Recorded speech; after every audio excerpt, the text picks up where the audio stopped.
Amis auditeurs, bonjour. L'équipe de Lumière sur le chemin vous présente aujourd'hui une Bible magique. À la fin de l'émission, nous vous indiquerons un choix de publication disponible sur notre site internet www.mediachrist.net.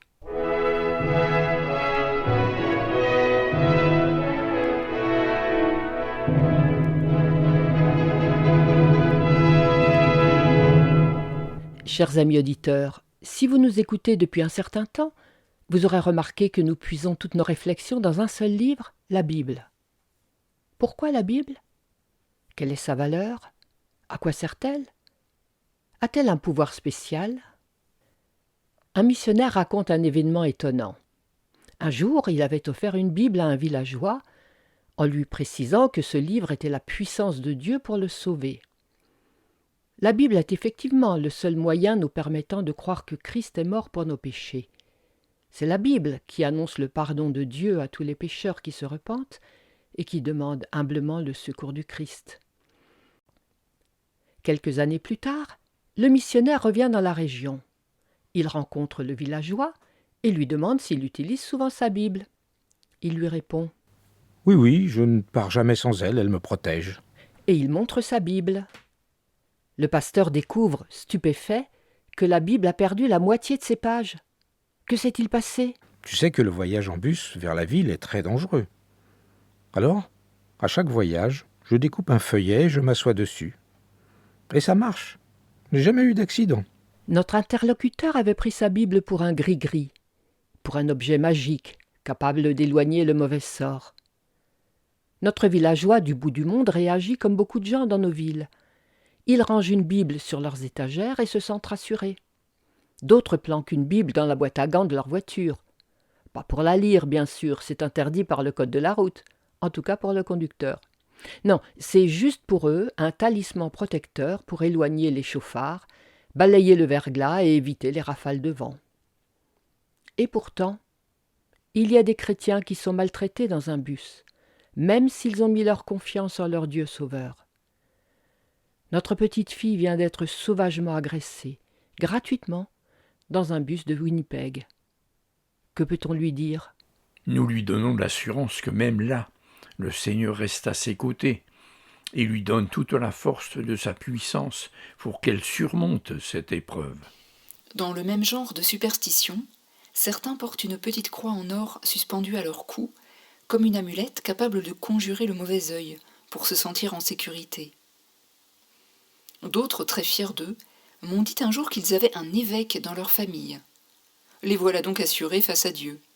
Un ecclésiastique dans la parenté, ça vous pose dans la société. Et ça vous garantit l'entrée au paradis. Oui, chers amis, on a souvent tendance à chercher la protection dans un objet que l'on croit magique. Parfois, c'est même dans la Bible, le livre des livres. Eh bien, on a tout faux. La Bible n'accorde pas une protection magique à celui qui la transporte tout le temps dans son sac. Si vous cherchez une protection magique, n'allez pas vers Dieu. Alors pourquoi a-t-on besoin d'une Bible ? Pour répondre à cette question, il faut d'abord se demander qu'est-ce qu'une Bible ? Qu'est-ce que la parole de Dieu ? On lit dans Ésaïe 55, 11 « Il en va de même pour ma parole, celle qui sort de ma bouche. Elle ne revient pas à moi sans effet, sans avoir fait ce que je désire et rempli la mission que je lui ai confiée. » La parole de Dieu, c'est l'activité de Dieu, l'activité toute puissante de Dieu. Quand Dieu parle, il ne jette pas des paroles au vent. Quand Dieu parle, ses paroles produisent exactement ce qu'il veut. Elles produisent exactement ce dont nous avons besoin. Cette activité toute puissante de Dieu, à travers sa parole, est évidente dans le récit de la création.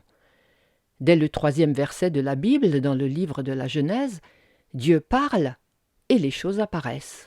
Dieu dit que la lumière soit, et la lumière fut. La lumière a été créée par la toute-puissante parole de Dieu. Puis les océans, la terre ferme, les arbres et les plantes, les animaux, toute la magnifique nature, et finalement les êtres humains. Oui, Dieu parle et les choses existent. Lorsqu'à la fin du culte le pasteur prononce les paroles de bénédiction de Dieu, qu'il a ordonné de prononcer sur son peuple, là aussi on est en présence de l'activité toute puissante de Dieu. Que le Seigneur te bénisse et qu'il te garde. Que le Seigneur fasse luire sa face sur toi et qu'il t'accorde sa grâce. Que le Seigneur tourne son visage vers toi et qu'il t'accorde la paix. C'est là la parole toute-puissante de Dieu qui fait ce qu'elle dit. Et personne ne peut nous ôter la grâce et la paix qu'il a créée en nous par sa parole. Chaque fois que Dieu prononce une parole, elle produit exactement ce qui est annoncé. Notre existence en est bénie. La parole de Dieu est l'activité puissante de Dieu pour créer et aussi pour sauver. Impossible d'être sauvé sans la parole de Dieu, sans les saintes écritures. Un des piliers de la réforme est le fameux sola scriptura, l'écriture seule. Nous sommes sauvés uniquement par les écritures et jamais sans elles. Seule la Bible peut nous faire connaître Dieu et le message de l'Évangile. Le Saint-Esprit nous accorde la foi et le salut par les Écritures et seulement par elles. Quand je lis certains romans, je me régale. Si l'auteur sait conduire son histoire en maintenant le suspense, si je perçois son sourire derrière quelques expressions doucement ironiques, si les descriptions sont élégantes, si le style est léger, c'est un vrai bonheur. Oui, mais même le meilleur des romans ne m'apporte pas le salut.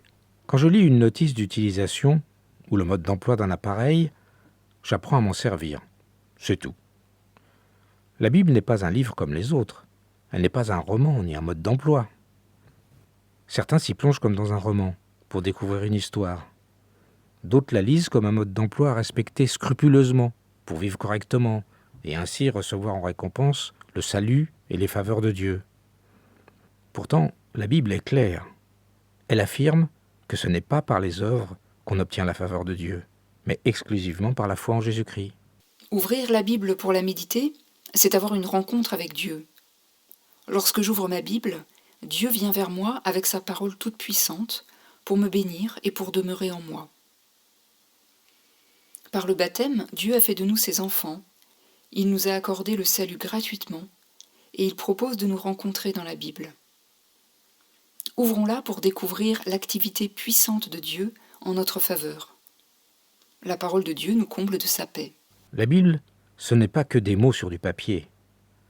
Elle fait pour nous des choses dont la littérature est incapable. La parole de Dieu nous sauve.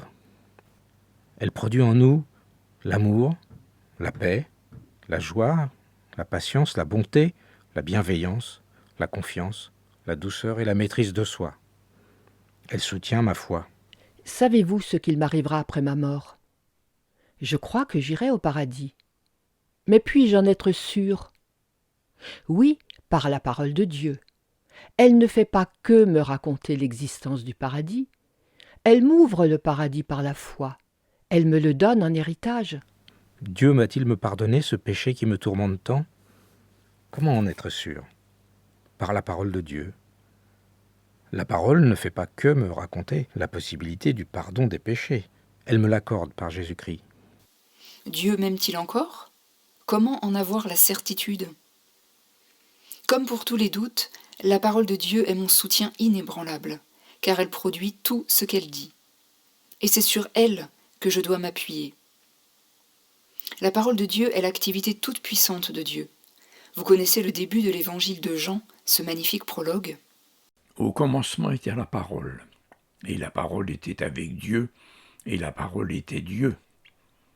Et la parole a été faite chair, et elle a habité parmi nous pleine de grâce et de vérité. Vous avez bien entendu? Jésus-Christ n'est pas seulement venu nous révéler la parole de Dieu, Jésus est la parole de Dieu. Il est l'activité toute puissante de Dieu. Par Christ, toutes les choses ont été créées. Par lui, tout subsiste.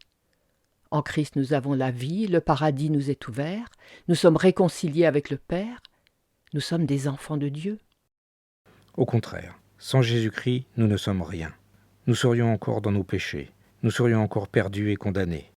Mais en Jésus-Christ, qui est la parole faite chair, qui meurt et qui ressuscite, en lui, nous recevons toutes les bénédictions promises dans la Bible. La toute-puissance de Dieu se met en action pour notre salut et notre bonheur.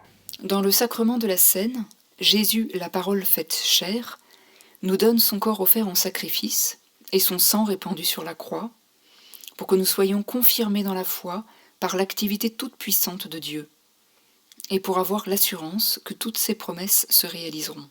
Quand je suis triste ou un peu déprimé, j'ouvre ma Bible. Quand je suis affligé, je cherche la rencontre avec mon Dieu. J'ouvre ma Bible parce que je sais que sa parole ne revient pas à lui sans effet, sans avoir fait ce qu'il désire en moi. Parce que je sais que par sa parole, Dieu produit la paix en mon cœur. Chers amis, une Bible fermée ne sert à rien. Une Bible roman ne sert à rien. Une Bible mode d'emploi ne sert à rien. Une Bible gris-gris ne sert à rien. Mais dans votre Bible, vous trouverez la parole toute puissante de Dieu, le Christ venu pour vous sauver et le Seigneur qui vous parle et qui bénit votre vie. La Bible est mieux que magique, elle est divine. Alors allez vite ouvrir votre Bible, ou passez à la librairie en acheter une. Nous avons largement utilisé aujourd'hui un texte du pasteur François Lara.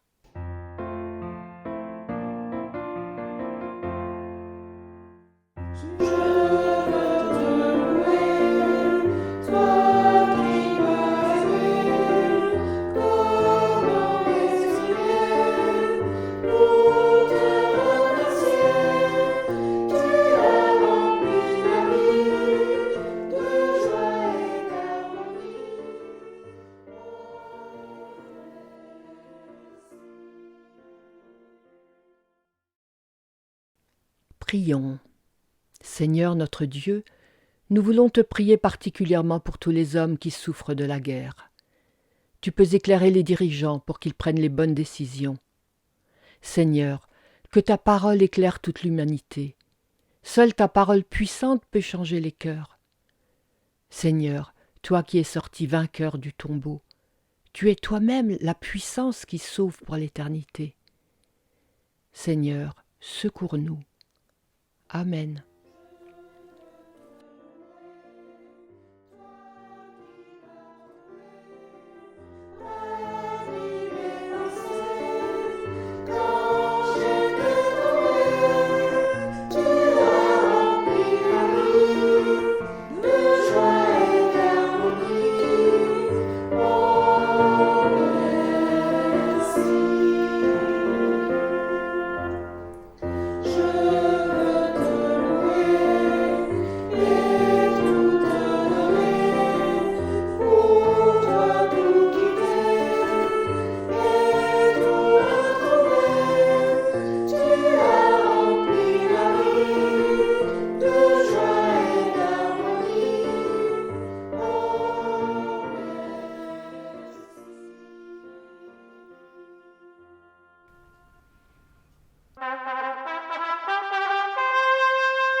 Dites-moi, vous est-il arrivé de vous demander ce que vous êtes venu faire sur la terre? À quoi votre présence peut-elle bien servir? Avez-vous un rôle particulier à jouer dans votre entourage? Dieu a-t-il prévu quelque chose pour vous, ou bien vous laissez-vous balloter par le hasard? Savez-vous que Dieu utilise parfois des éléments insolites pour arriver à ses fins? Connaissez-vous l'histoire de Jonas? Quel rapport avec les plans de Dieu? Et avec votre existence? C'est ce que vous pourrez découvrir dans notre brochure intitulée « Et Dieu envoya un ver ». Vous la trouverez sur notre site www.mediachrist.net. Voici donc la sélection du jour. La brochure Il est grand temps, notre magazine Amitié luthérienne et notre cours biblique par correspondance sont offerts. Adressez-vous à notre site internet www.mediachrist.net ou retrouvez-nous sur YouTube. Vous y trouverez tous ces renseignements, un catalogue de nos publications et bien d'autres informations. À bientôt.